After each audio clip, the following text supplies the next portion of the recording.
محمد رسول الله محمد رسول الله. Yeah, my name is Ali Dawah. I'm a revert to Islam since 2012. Since 2012, about 2 years ago. It's going to be exactly 2 years in about 19 days. I come from a family where my mom's side is Alawi. I don't know if you guys have heard of Alawis. Yeah? You guys know Alawis? Don't give me that look like. Just because my name's Ali, yeah? You know? Now, the thing is that my mom's side is Alawi, and my dad is he's agnostic. He believes there is a creator, but he doesn't look too deep into it. Now, I'm just going to tell you my revert story, my journey, how I came to Islam, and inshallah you guys will benefit. Even though my family's, my mom's side is Alawi and my dad's a bit agnostic, I personally myself, I don't think I belong to that religion because it didn't really make sense to me. And obviously, the journey starts off with basically, I used to live in London. In the year like 2006, I used to live in London. I was 16, young, and you know, as well, a lot of youngsters these days. Obviously, a lot of people get into drugs and gangs and all this kind of stuff. But me personally, I stayed away. Allah SWT protected me from drugs and alcohol. But even though that happened, I got involved with gangs and fighting. That was the main two things that I would always get into trouble with. And basically, my dad realised this because I was always getting into trouble, getting kicked out of school, being disrespectful to my mum. So my dad said, you know what, you're going to come and stay with me. Now, my parents are not divorced, but my dad had a business outside London, so he would come and go every now and then. So he told me, he said, you're going to come live with me. And I said, okay, all right, I don't mind. I didn't really want to leave, but... So he took me with himself. Then afterwards, my circle of friends changed, you know, because before I used to hang around with certain people who were involved in gangs, drugs, all this kind of stuff, gangster wannabes, you know. Unfortunately, you're just gangster wannabe because you really ain't, you know. Because a lot of people, you know, when it came down to fighting, whoo, you know, they take the first exit out. So basically, I moved outside London, my circle of friends changed to a better, shall I say. Now, the guys that I used to hang around with, they wouldn't get involved with fighting and drugs and these kind of stuff. And it was a good thing, because they kind of got me, because they would go college, go football, go gym, go boxing, all this kind of stuff. And I kind of went with the flow. So I started getting out this, you know, gangster wannabe mentality. I started hanging around with these brothers, mashallah, really decent brothers. But unfortunately, the habits that they would have would be girlfriends, going clubbing, etc. So I started to go with this rhythm now. So I went from one bad to another, in a perspective, if I can put it. So I lived outside London, and there wasn't many. It was a really racist town. I don't know if you guys heard of it, North East Lincolnshire, somewhere called Grimsby. Has anyone heard of Grimsby? Yeah, the most racist place ever, man. Unfortunately.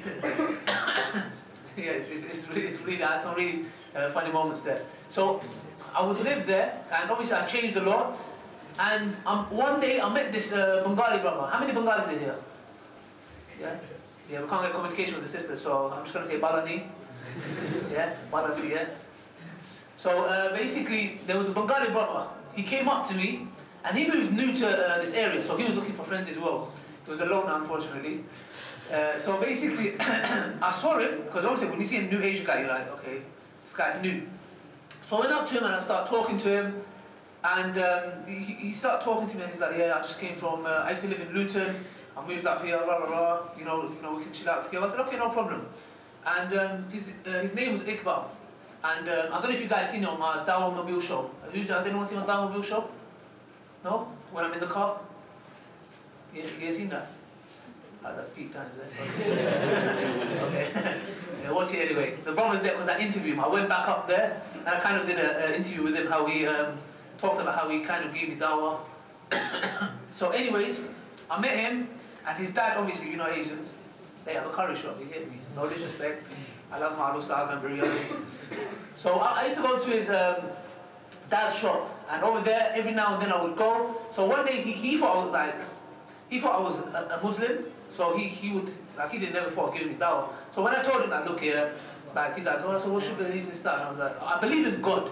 I always had a belief in a creator, but excuse me, when it came down to religion, I thought it's man-made and it's there to control the masses. So I said, that's not for me. But he started to make me think. He started to really slowly make me think, because he was like, look, you believe in a God, yeah? Okay, that's the first step, and you believe God Almighty is one. He has no partners, etc. I said, no, I don't believe that. He said, good, okay. He said to me, look, think of it for a second, yeah? He said, what is your purpose? Why are you here? And I said, I don't know, I'm here to just live and die, just have fun. And he said, look, listen to me. He said, you have a purpose. He said, look at yourself. He said, the clothes that you wear has been manufactured by the manufacturer for a purpose, for you to wear it. He said, your socks have a purpose, your shoes have a purpose, your belt has a purpose. Everything in this life has a purpose.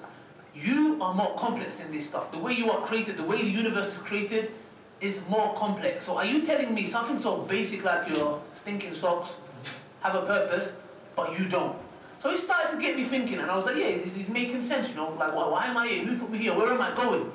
So he started to talk to me about Islam, and he talked about the miracles in the Quran, scientific miracles, the historical miracles, and I was really amazed, and I was like, wow, really, yeah, this kind of stuff. And even though I had a couple of misconceptions about, you know, why can a man marry 4 wives?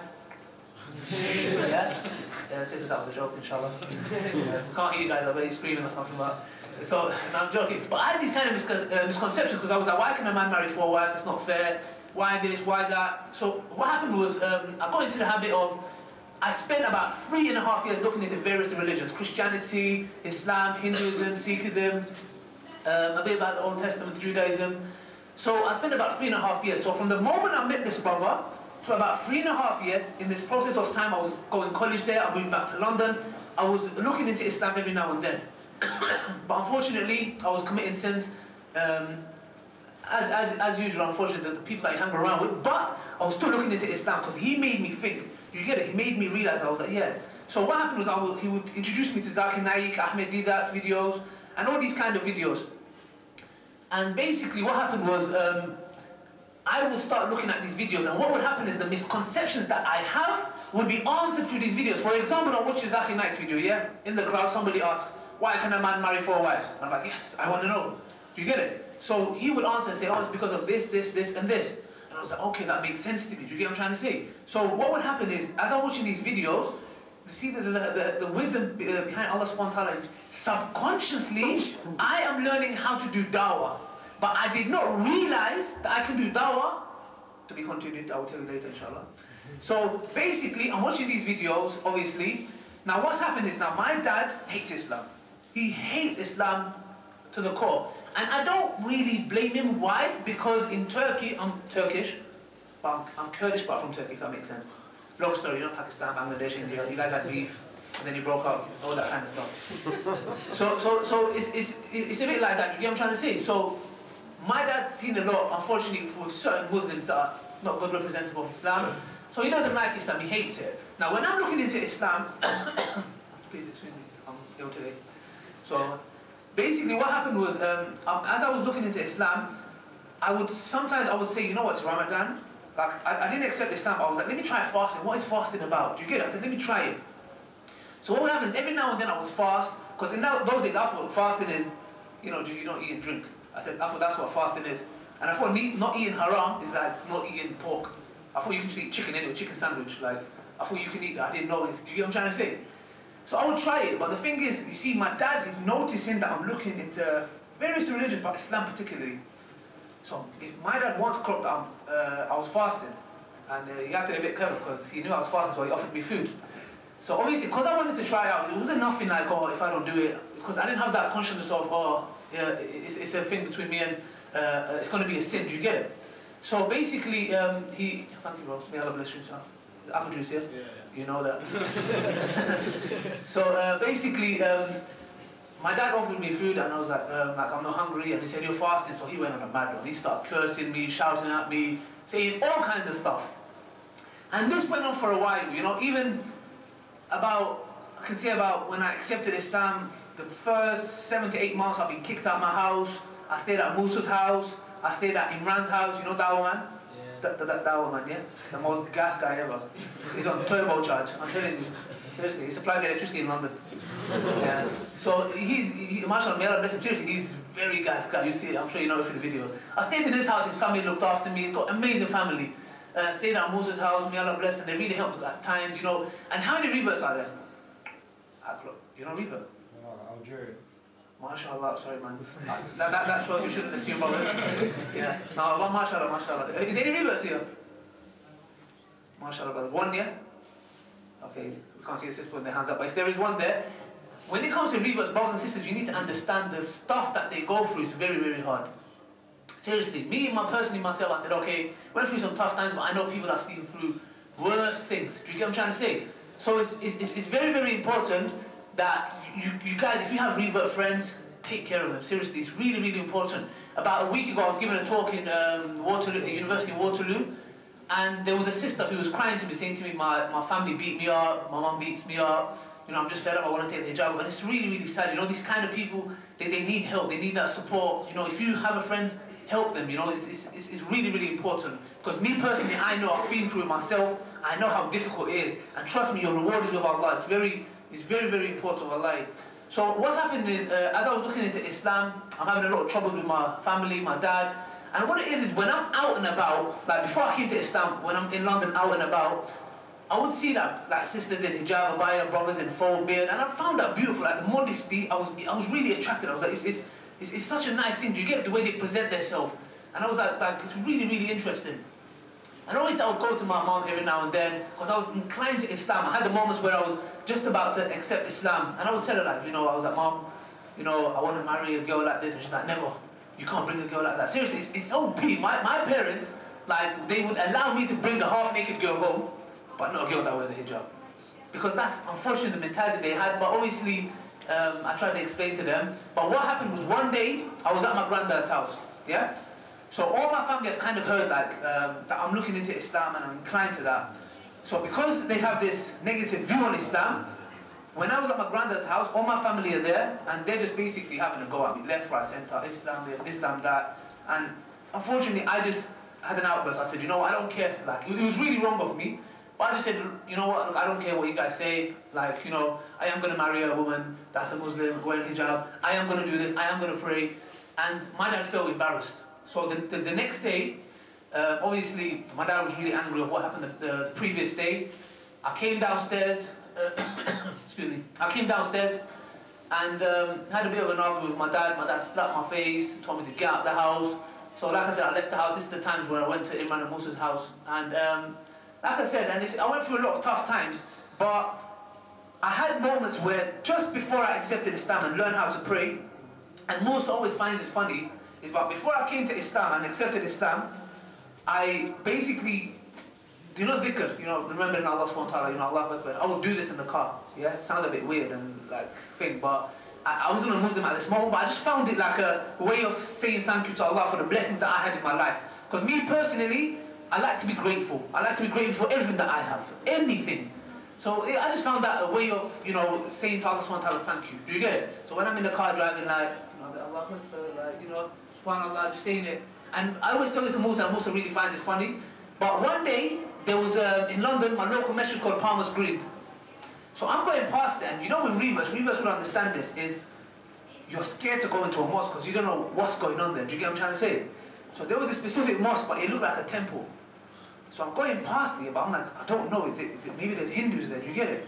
So I'm driving up and down, I want to go in, but I don't know, because I'm thinking, if I go there and they're Hindus and they teach me how to do backflips or something, yeah? I said, yeah, because I was like, forgive me, I might be a bit surprised, so I said, I don't want that to happen, innit? So I'm scared, I'm driving up and down, I'm like, should I go through the gates? No. And the funny thing is, right next to there's a wedding hall, and there's Hindus there.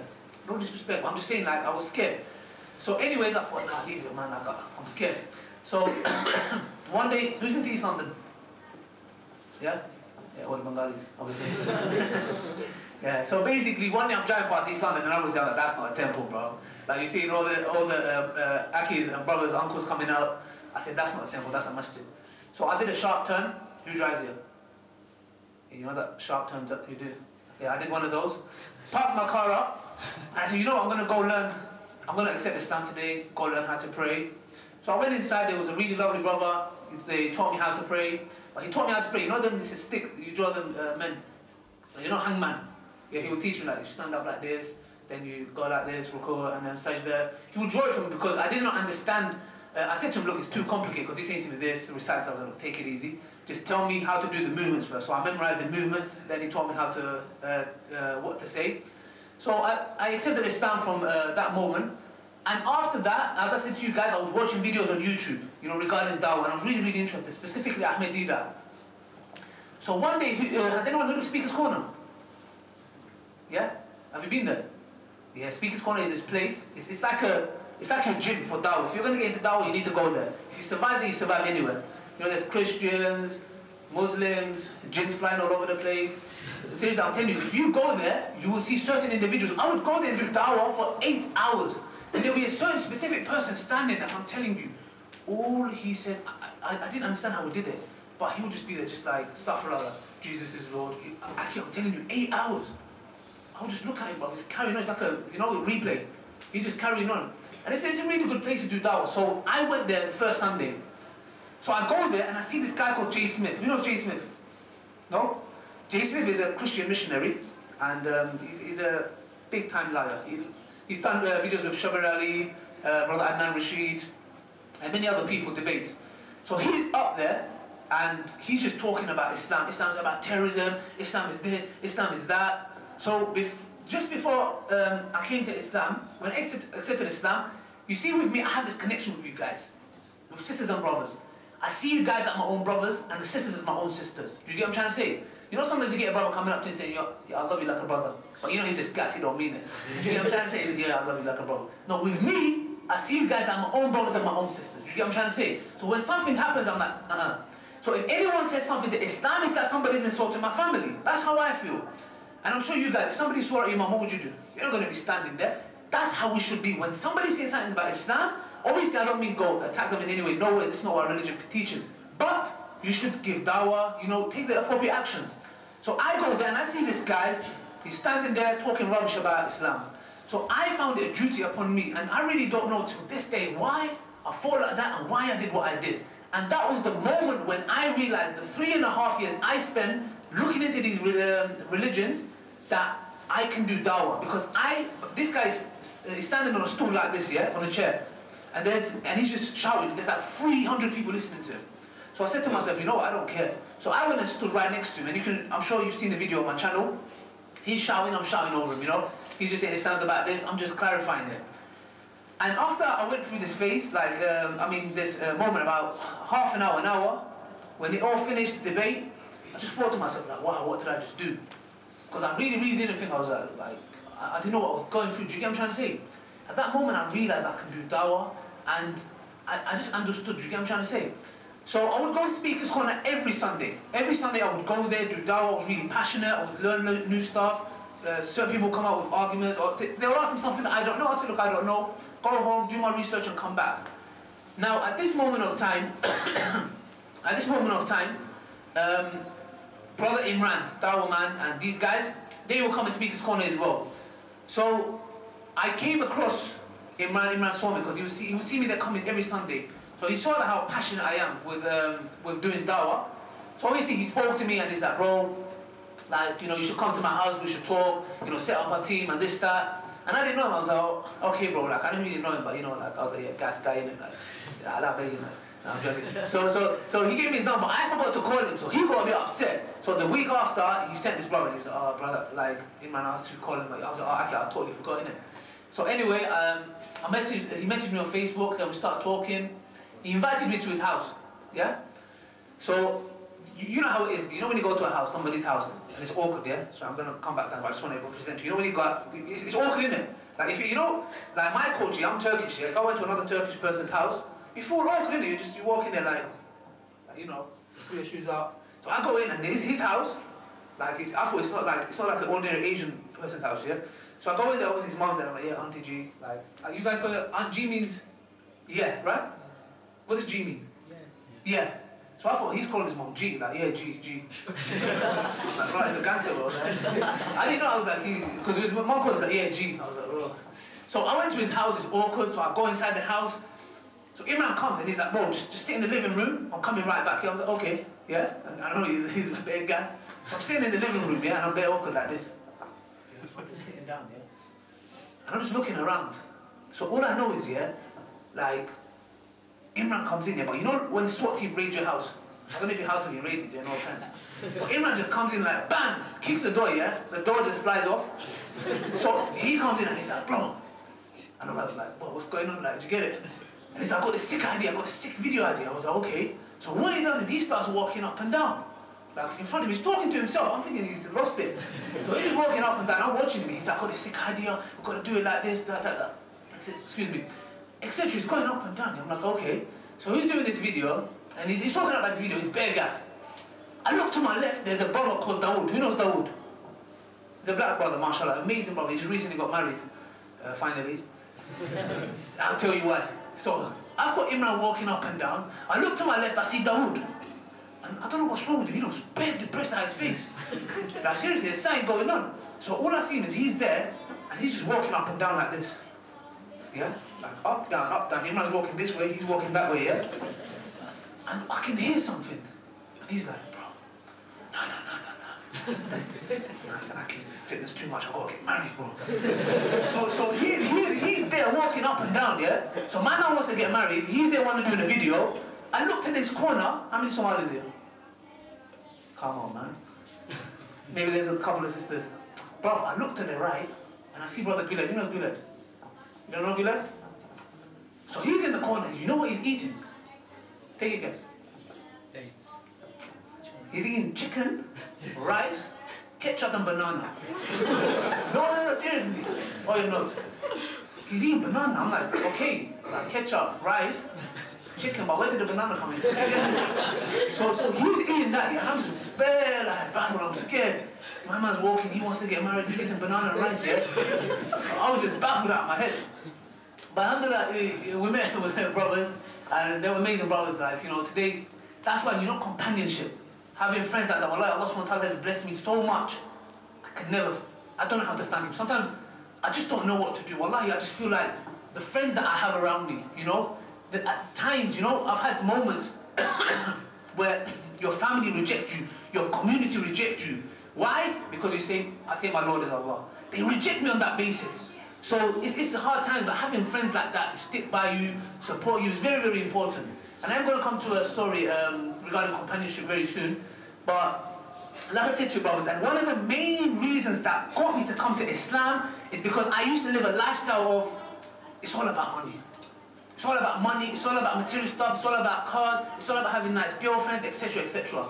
And I'm telling you, certain things Allah subhanahu wa ta'ala put in front of me, it really, really made me think. Because when I came back to London from outside London, yeah? London from outside London, kind of rhymed, yeah? So when I came back, I always wanted to drive a Vauxhall Corsa. I know it's not a big thing, yeah, but about 5 years ago, it was nice. I was like, yeah, I want my Vauxhall Corsa, tinted windows, etc., etc. Getting gas to myself. You know, the car doesn't even go over 30. So basically, I bought this car. I saved my money, I bought this car. I drove this car for like 4 or 5 months. And after 4 or 5 months, I got bored. I said I want to go for Mark 5. Baby blue colour. Most people say it's a girl's colour, but I think Mark, like baby blue colour is such a nice colour. His car's colour is a baby blue. Yeah, nice car, you can check it out later. So, I sold that car, saved a bit of money, bought a Golf. Drove the Golf for 4 or 5 months and I got bored again. I said, now I want a BMW M5. But at this moment in time, there's certain things that are happening in my life that I'm thinking to myself, when am I going to be like, that's enough?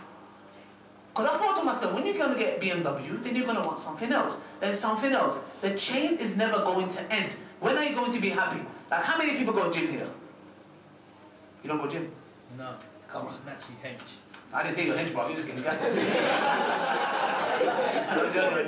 Mashallah, you are. See the biceps there? So basically, so basically, you know when you know, bros, when you go into the gym and you get gas to yourself, you look in the mirror, yeah? And you're just flexing till some next big guy walks past you and you're like, I want to be big like him. It's like a cycle that will never end. Do you get it? Because you never, even if you get big as him, somebody big's going to walk behind you and then you're going to be like, I want to be look like him. I want to be look like him. That make English sense. But anyway, So the cycle will never end. This is what kind of made me realize. Now, another thing that happened is my cousin committed suicide over a girl. He killed himself over a girl. So there's that deaths happening in the family. His friend committed suicide 4 to 5 months after him. He hanged himself in a park. My neighbor committed suicide, hanged himself in his shop. So in my head I was thinking, hold on a second, yeah?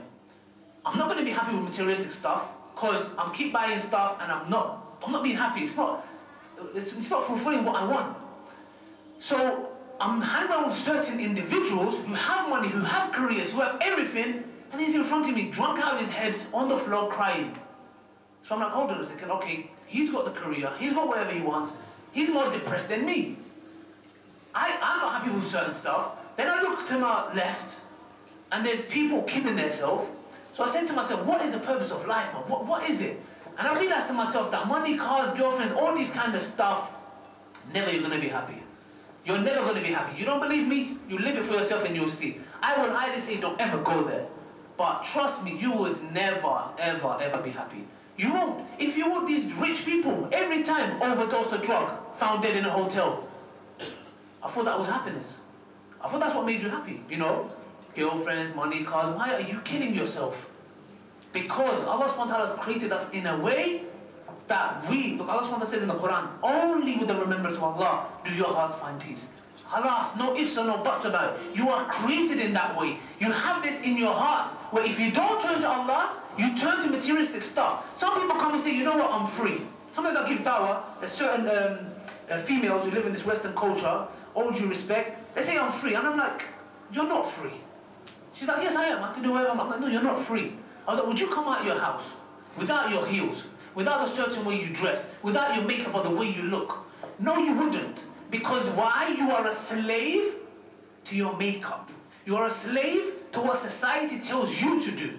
You have to. Every single one of us have to be a slave to something. There's no ifs or buts that we are created in that way. But we choose to be a slave to the one that's created us. That has no beginning and has no ending. Do you get what I'm trying to say? You can be a slave to this materialistic stuff. Yeah? And you never be happy. And that's what kind of made me realize, and I said, you know what? This ain't happiness. This over here is not happiness. And that's why I kind of changed my ways, and I understood, you know what? I want to change my ways in a certain way. And subhanAllah, when I would pray this Allah, wallahi, I'm telling you, there's no... When you understand why you're here, when you understand why you're here, where you're going, why are you created, when you have that connection with Allah, everyone has ups and downs. Nobody's saying we don't have ups and downs. You get what I'm trying to say? We all have ups and downs. But when you understand your purpose, why are you here? Where are you going? Yeah? Wallahi, I'm telling you, life is so... Well, I'm so happy now. Wallahi, everything that I have in my life is... All praises belong to Allah. Wallahi, I don't know how to utter it. Sometimes I just get lost for words. The happiness that I have, Aki, wallahi, I'm telling you, don't waste your time. Don't waste your time with this gangster wannabe, I'm a G. You ain't. Till that guy comes and... Whoop, one left hook here and you're on the floor sleeping. Yeah? Then you realize you're not a gangster anymore. So you need to understand, brothers and sisters. And one of the things that I do regarding dawah, I don't know if you guys know, I have two things that I do. One, I do dawah to non-Muslims, and the other, I do dawah to the Muslim youth. I do specifically haram relationships. That, I deal with that. Do you get it? That's my... have you seen the reality show? Has anyone watched the reality show? Oh man, 1 subscriber, peace. You guys need to watch it. You know, this is... The most of the videos, alhamdulillah, by sisters, they watch a lot. You know, sisters really benefit from that. And I'm this regarding like zina, because zina is one of the biggest problems within our ummah. It's a disease. So me personally, coming like, you know, knowing guys out there who do this kind of stuff, and I was involved in that kind of stuff, it's filthy. And I really, really wanted to cure this disease because it destroys life. 3 of my cousin, his friend, and my neighbor killed themselves because of these kind of matters. So I specifically deal with that. Do you get what I'm trying to say? I think it's in my jacket pocket. I'll just quickly get you something. All of you guys.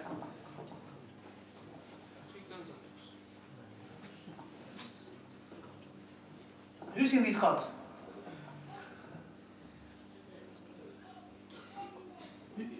Have you guys seen these cards? You've seen it, yeah? Yeah, keep an eye, bro. Liking my posts. These cards, look. Now, the reason why I made these is because I do a reality show. My reality show is based specifically for sisters, but it's for brothers as well. It's about, you know, if you're in a haram relationship, does he really love you? If he really loves you, what would he really do? You know, he would come and ask for your dad's hand, etc., etc. Did I say for your dad's hand? I managed it. For your hand from your dad, etc.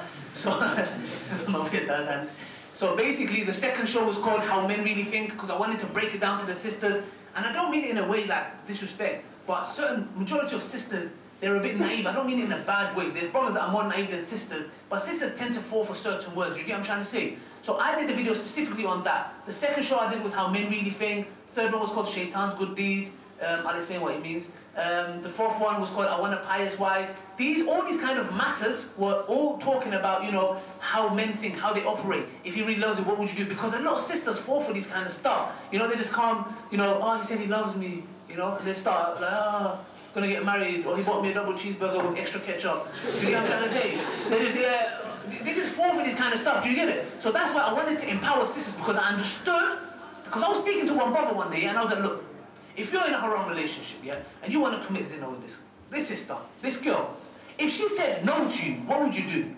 He's like, look, I'll just move on to another girl. I was like, hold on a second.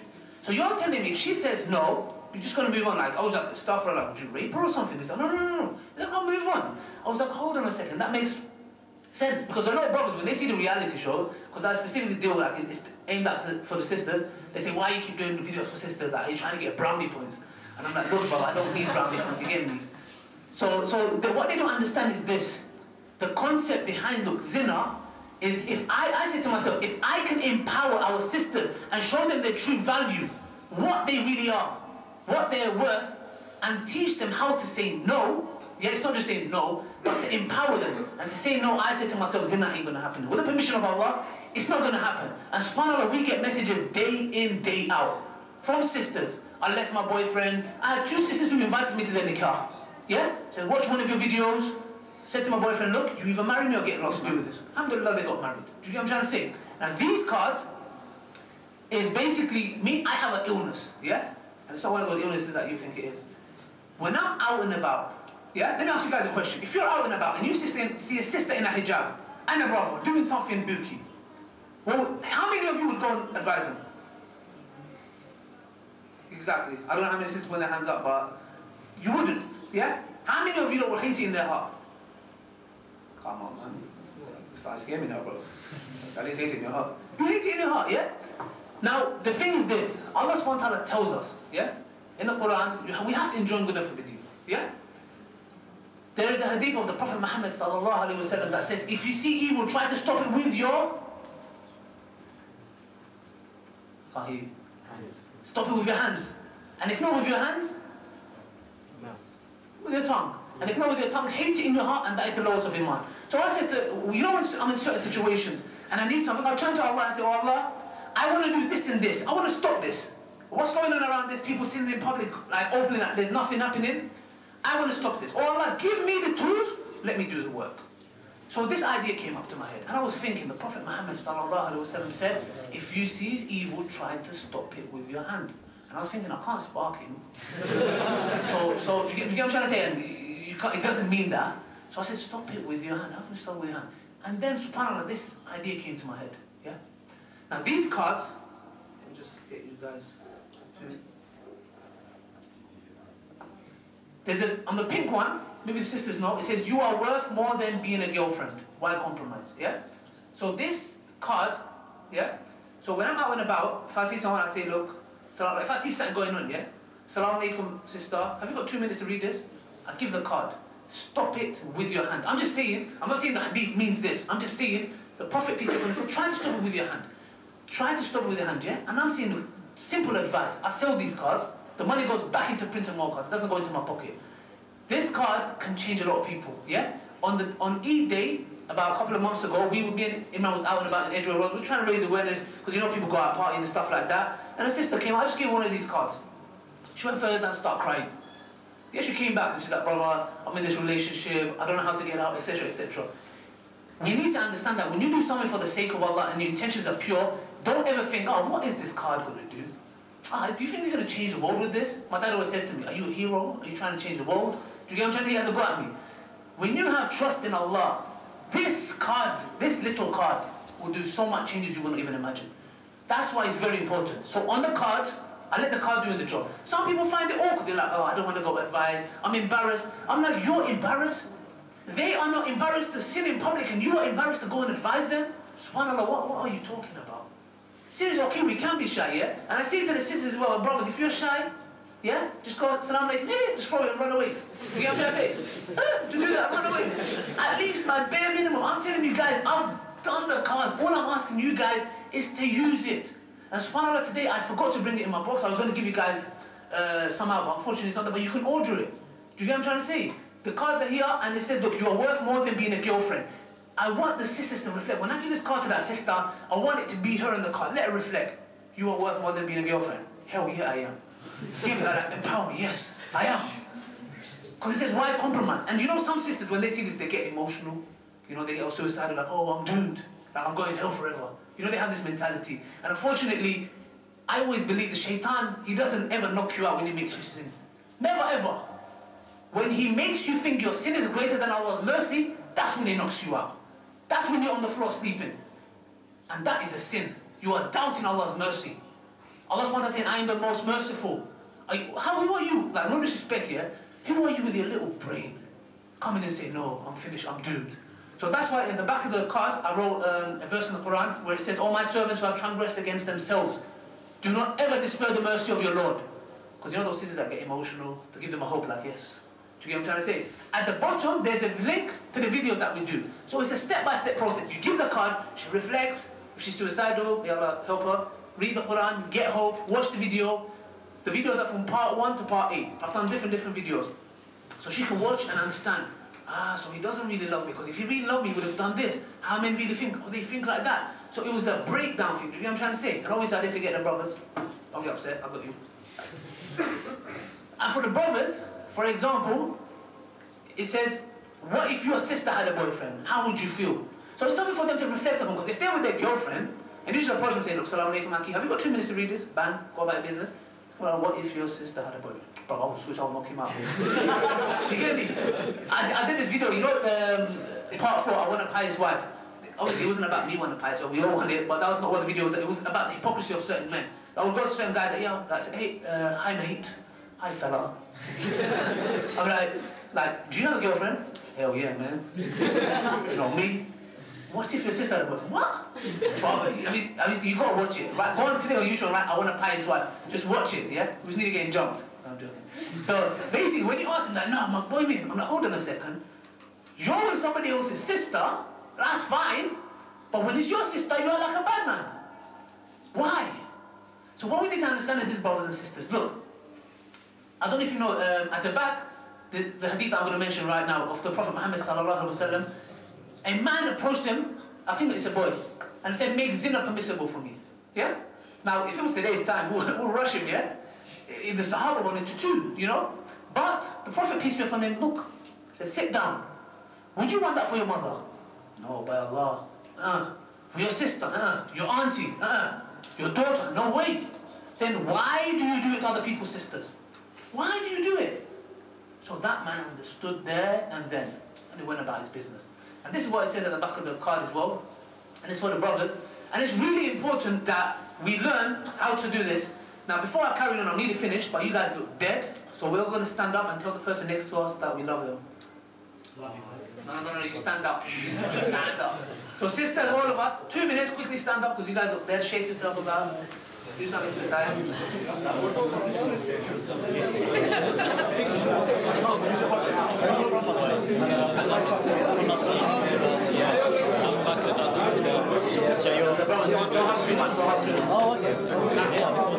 Sisters, inshallah, you do the same. Please stand up. Stand up. Hug the person next to you. Tell them you love them. Right. Right, brothers. Back to reality, please.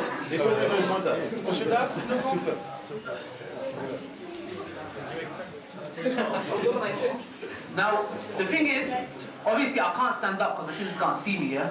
And usually what I do is I do a little demonstration of how I use these cards. So it's going to be a little bit funny, but I need a girlfriend and boyfriend fake, but it's going to be 2 guys, obviously. So I'm going to pick from the crowd. You were saying you're a hinge, so come and show you. Go on, Tariq. No, this way you're going to come, but we have to be on like this, yeah, because the sisters can't see us. So I'm just going to show you guys. This is really important because the way you approach someone, yeah. So if you see again in these, yeah, you want to be the girlfriend or the boyfriend? Okay, we need. Oh, can you be the girlfriend? 2 minutes. 2 minutes. Can we? Yeah. Call your girlfriend, bro. Okay, you stand next to each other, yeah? Okay, sorry, I do this standing up, but no, you need to look at me. Can they see me? But we can't move far because they can't see us. Turn around, like this, next to each other, yeah? Yeah, no. Okay, you can break up after. No, you're not proposing, bro. Stand next to them. Right, let's stand next to them. Yeah, next to them, looking at me, bro. What kind of relationship you got? So look, this one day, yeah, I don't know if the system can see me, but I'm just going to try. So one day, I was in Stratford, I was recording a video. So as I was recording, in the corner of my eye, I see the sister and brother coming out of Stratford Station. So, and this guy's got his arm around his sister.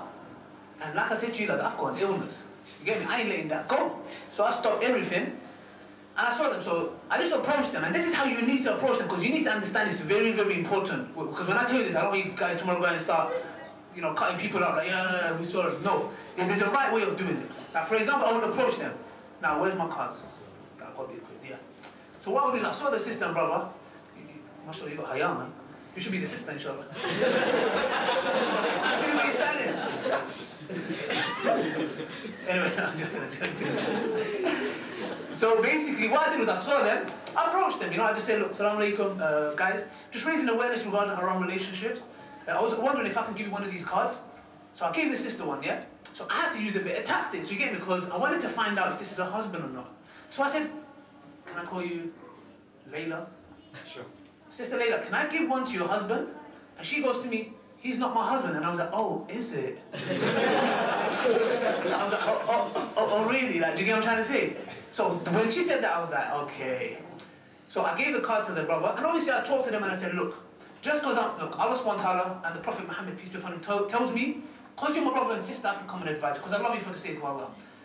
But you say that to the brother, just to note, yeah, I found out that you don't say that to a sister, yeah? I love you for the sake of Allah. Don't go there. So I said to the brother, I love you like my own brother. I'm approaching you because the Prophet, peace be upon him, told us, if you see something, try to advise. And when I'm approaching you, I don't mean that I'm a sinner. I'm sinless and you guys are sinners. Do you get it? So it's just a gentle reminder for you guys. Inshallah, you benefit from the cards. At the back, we've got the videos. Please do check it out. Simple. Go about your business. Thank you very much, guys. May Allah bless you guys. You can break up now. It's over.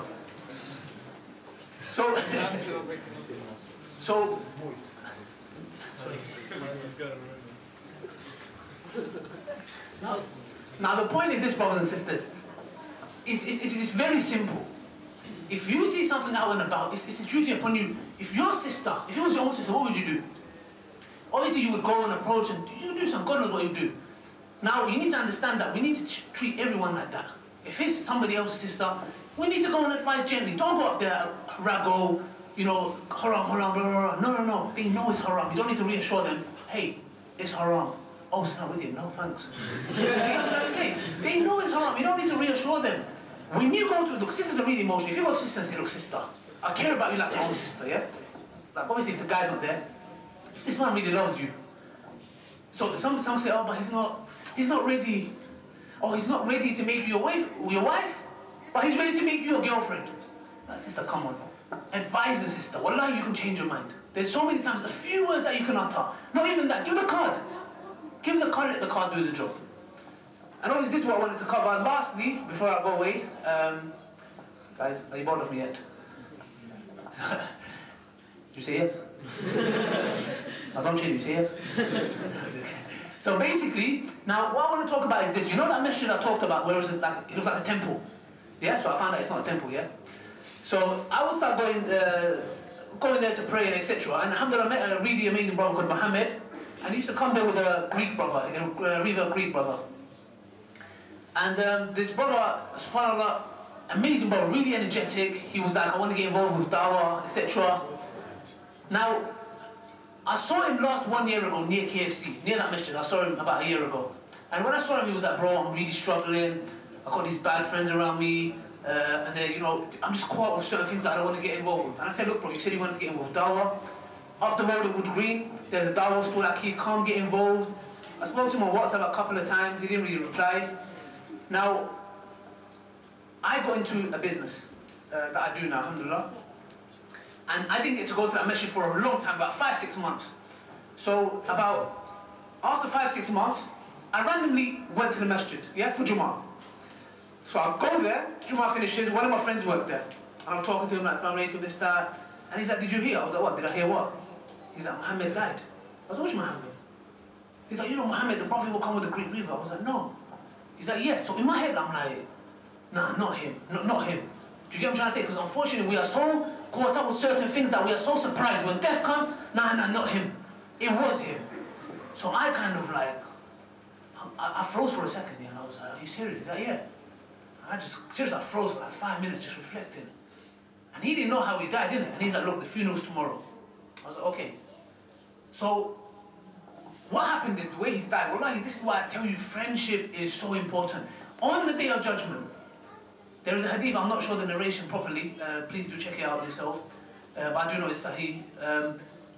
On the day of judgment, there will be certain individuals who will get their 2 hands, you know, their fists, and stick it down their throat. Because their friend caused them to enter the hellfire. Something along those lines, please forgive me if I said it wrong. And on the day of judgment, obviously there will be certain people who will enter Jannah. And Allah subhanahu wa ta'ala, for those who are in Jannah, Allah subhanahu wa ta'ala will open a window. And from that window they will see the hellfire. And in the hellfire they will see their certain friends and companions. And he will look down. And he will say, if only I didn't stop hanging around with you, man. Bro, this close, if only I didn't stop hanging around with you. I was going to be there with you. This close. Can you imagine you're there and you're like, that was that one guy who was telling you, come, let's do this, let's do that. And you're like, bro, this close.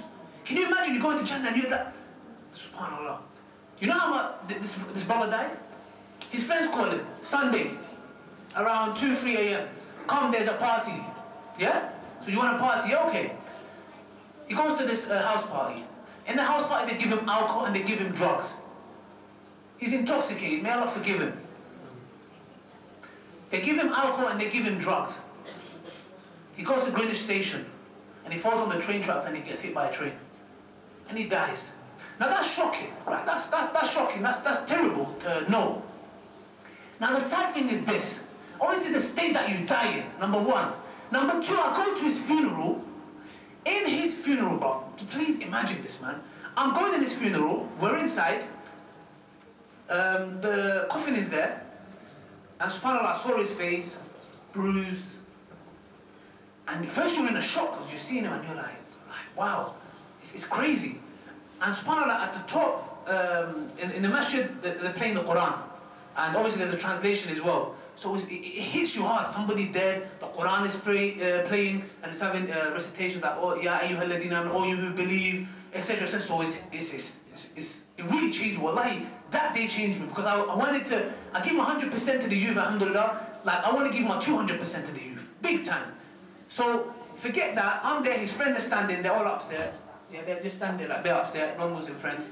Now we go, check this out, yeah? We go to bury him. We bury him. Do you know what his friends are talking about? Take a guess. Take a guess. Sorry? Drugs. Yeah? What else? Yes? What else?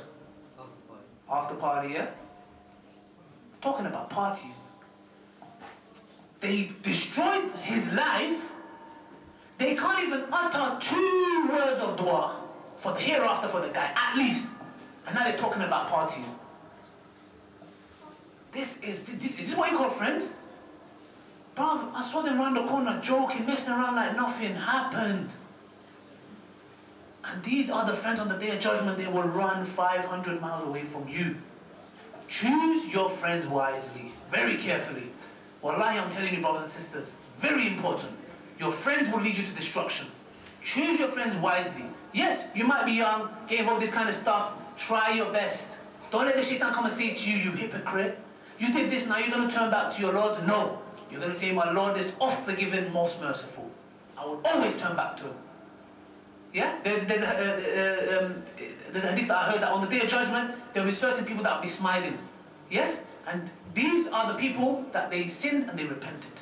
Yeah? So you need to understand that. Don't ever let shaitan fool you into that. I'm going to finish with 2 verses in the Quran, and that's going to be done, inshallah. By the way, come and touch upon a couple of stuff. I don't know the verse off by heart, so I'm just going to quickly paraphrase. And it basically says, "O you who believe, what is the matter with you? When you are called to come in the way of your Lord, you become heavy on the earth. Has this life deceived you? Rather than the hereafter, like basically you should follow the hereafter." I'm just paraphrasing. Now look, when I read this, I'm not doing tafsir stuff, I'm not doing nothing like that, I'm just trying to say, look, it says, "O you who believe, what is the matter with you?" It's, when I hear this, like this verse, it's like, let me give you an example. If my mother was being killed in front of me, and I was watching, doing nothing, what would you say to me? You would say to me, "What's wrong with you, brother? Are you okay?" Like, are you okay? You shake me like, "Bro, your mother's being killed," yes? It's like Allah subhanahu wa ta'ala saying to us, what is your problem? What is wrong with you, man? I feel like Allah subhanahu wa ta'ala is directly saying that. "Oh, you who believe, ya ayyuhalladhina amanu, what is your problem? When you are asked to come in the fourth of your Lord, come in the way of your Lord, you become heavy on the earth." You know when your dad asks you to do something, you're like, "Oh man, why?" They've done a calculation that if you live for 70 years and you pray 5 times a day, you give 6 months back to Allah, and He doesn't even need your salah. You think He needs your salah? You need Him. Sometimes I think about it, look at the blessing. Look, think of this. Allah subhanahu wa ta'ala is the one that gives risk. Yes? The money that you earn is from Allah. Check this out, look. You work, your risk is from Allah, the money you get is from Allah. Yes? Allah gives you money, He gives you the money, and He says, "Spend it in my way to get rewards to go Jannah." Allah gives you the money, He's asking you to use the money for your own good. He gives you the money, you use it in His way to go Jannah. Win-win situation. So what is your problem? And this verse really touches me, and I really think that you should act upon it, and it's really important, brothers and sisters. You get what I'm trying to say? And another verse that I just want to touch upon is where Allah subhanahu wa ta'ala says, "Oh you who believe, if you revert from this religion, if you go away from this religion, I will replace you with another nation. And they will love me and I will love them, and they will not be like you." What is Allah subhanahu wa ta'ala talking about here? This is my last verse and I'm going to finish inshallah. So what is Allah subhanahu wa ta'ala saying? I'm going to repeat again. Allah said, if you leave this religion, I will replace you with another nation, and they will love me and I will love them, and they will not be like you. What is Allah subhanahu wa ta'ala saying? Can you guess? He's basically saying that what I can understand from it is, and I checked, I can't remember what video I watched, that if you leave this religion of Islam, if you say, "You know what, I can't be bothered to pray, man, I want to go party, I can't be bothered to do this," Allah's saying, "You don't want to do that? No problem. I don't need you. I will replace you." What is the fastest growing religion today in the world? Islam is the fastest growing religion. Yeah, they say childbirth. Nah. The fastest growing religion is in the World Guinness Records books. It's everywhere. We know it. And it has the highest number of reverts. So Allah is saying, you don't want to do it? No problem. I'll replace you like this with another nation. And I don't mean this in a way like, "Oh, there's reverse and we're better than you." No. I'm not saying that. But you need to understand Allah subhanahu wa ta'ala is saying to you, if you don't do it, you don't act upon it, you get replaced. Someone else will come from probably a British-born family that will be more closer to Allah than you. So know the value of Islam before it's snatched off you. So that's about it from me, brothers and sisters. Inshallah, you guys have benefited. Brother Oya's going to touch upon some couple of stuff. And after that, we're going to do Q&A. So you can ask any question, criticize. You can have a go at me, whatever you want, man. Yeah? Inshallah. Thank you very much for your time. No clap. I ain't that special yet.